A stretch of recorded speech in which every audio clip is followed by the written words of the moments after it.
What's up guys, Pypo here, bringing you a video today of me doing the top 10 coolest mounts in World of Warcraft all the way up to Warlords of Draenor.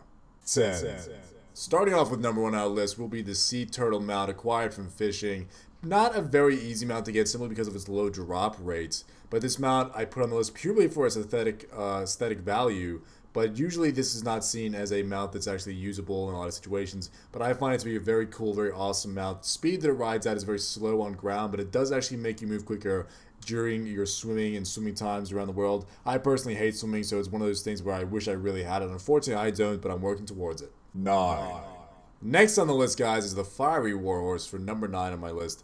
This is the mount that every single raider in BC wanted to get, starting with Karazhan.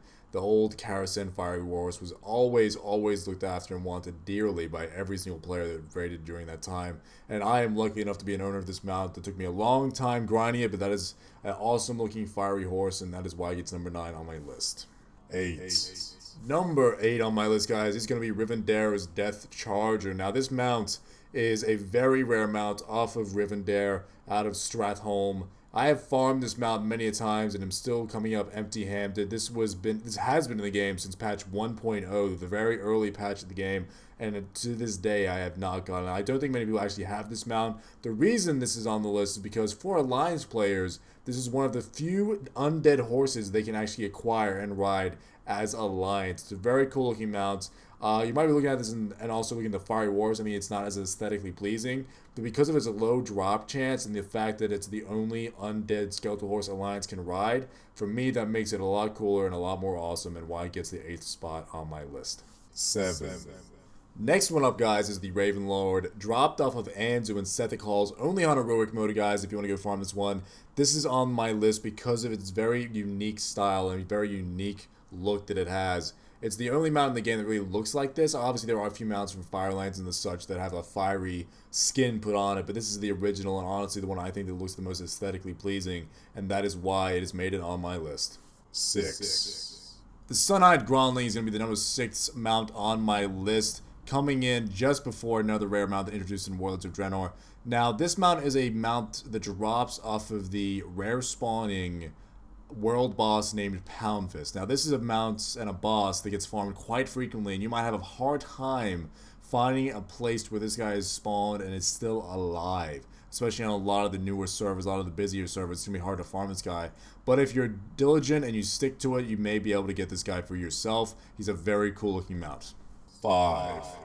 Next up, guys, is the Iron Hoof Destroyer, a mount that drops of Black Hand in the Black Rock Foundry. This mount is a badass looking mount if I've ever seen one. Looking absolutely awesome with his mounted armor on his body. And you sit right atop him and you look really high and are actually really huge. The mount itself is very, very large and it looks fucking awesome to ride. Bit of a hard one to get because it only drops off of Mythic in the Blackrock Foundry, making it even more rare and even more awesome to me personally, so that is why it's made it so high on this list. 4. Making the top 4 is the Challenger's War Yeti. This is one of those mounts that you just love to have and love to ride because of the way you had to go about getting it. It makes you look a lot more badass simply because you had to do the Challenge Warlord Silver achievements in the Warlords of Draenor challenge modes. It's just one of those things where if once you get this mount, you can kind of look like a badass. You've basically accomplished something that most of the player base probably won't even get to. It's something to be proud of, and you get a mount for doing it. And on top of that, the Yeti itself looks awesome and badass, and it's the only mount like it in the game at the moment, making it very, very awesome and very unique. 3. The Black Kuraji Battle Tank. Now, if you're an old school player like me, you might know what this is, but all the new players are going to be like, what the fuck is this? I've never heard of this. This is a viable mount. What's going on here? Now, this is the mount that is no longer attainable in the game because it was only attainable. It was only attainable for opening the gates of AQ40, which is a huge server event, and it could only be completed once per server, making this mount incredibly rare. The top 3 on my list have been really hard to choose from to be what's number 3, what's number 2, and what's number 1, and this honestly could have gone either way for me. The mount itself, I don't think is that aesthetically pleasing. Yes, it's a badass bug plan. It's the only one right now that you can be used outside of the actual instances themselves, besides the one you get from archaeology, which personally I don't think is that awesome. But at the same time, It was so rare, and it's so rare, and might to be honest, might not even be in existence at this point, knowing as vanilla players have mainly stopped playing, that is why this mount has reached number 3 on my list.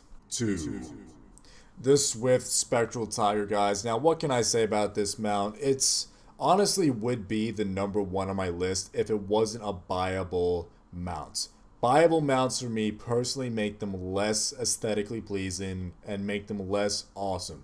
This one, however, is so awesome that it can still earn the number 2 status on my list, even though it is one of those mounts. Now, the only way to attain this mount is to do the card game, which usually means you're going to have to fork out about $980 just to buy this mount. Of course, you may be able to buy it on the auction house for a large amount of gold, maybe even on the black market auction house, those sorts of things.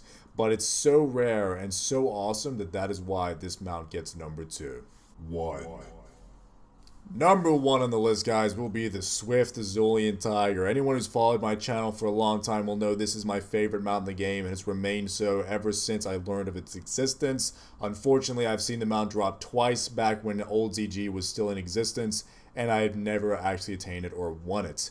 This mount for me is the epitome of awesome mounts. It's not in the game anymore, meaning it's rare and hard to get, even impossible if it's never on the black market auction house. And on top of that, it looks aesthetically pleasing and was extremely rare to drop in the time that it was even existing, meaning a low level of players actually own the mount, making this mount extremely aesthetically pleasing and awesome, which is why it has reached number 1 on my list. Now let me know, guys, what you think about my list and where I went wrong, maybe the mounts you would have put on the list, maybe the ones you would have taken off, and put it in the comment section below. Like the video if you liked the video, and I'll see you guys in the next one. Have a good day, video, guys. I'll see you later.